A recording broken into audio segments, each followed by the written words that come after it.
Should some jobs not be required to have a license from the state? That's the question a conservative group and some state Republicans are asking.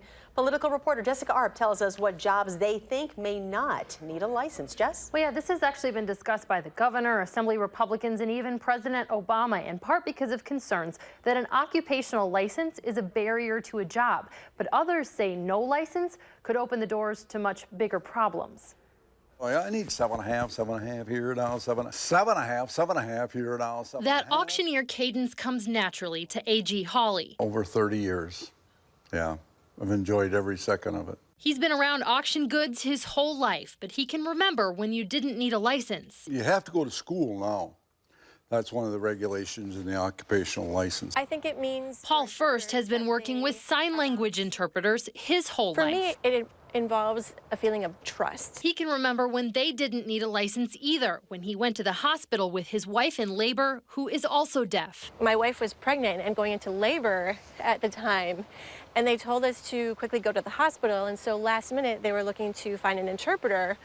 Someone showed up who was functioning in a role of the interpreter, and this is pre-licensure, who really was only a basic signer, who was still learning the language of sign language. And at that moment, that was a huge disconnect. We were not able to communicate with the doctor. But sign language interpreter and auctioneer are both on a list of occupational licenses one conservative libertarian group would like to eliminate. Ultimately, this is about reining in a system that has gotten far beyond its original intent of protecting just health and public safety. The Wisconsin Institute for Law and Liberty looked at numbers over the last 20 years and found a 34% increase in the number of licensees, an 84% increase in the types of licenses. We found that licensing costs about $1.9 billion in higher consumer costs here in the state of Wisconsin, and probably around 31,000 fewer jobs each year. The economic impact is something to be considered, but both First and Hawley say so is the well-being of those who use the services.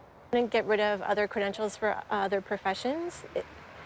It's a matter of equality. It just keeps people that are in the business a little straight and make it fair for everybody.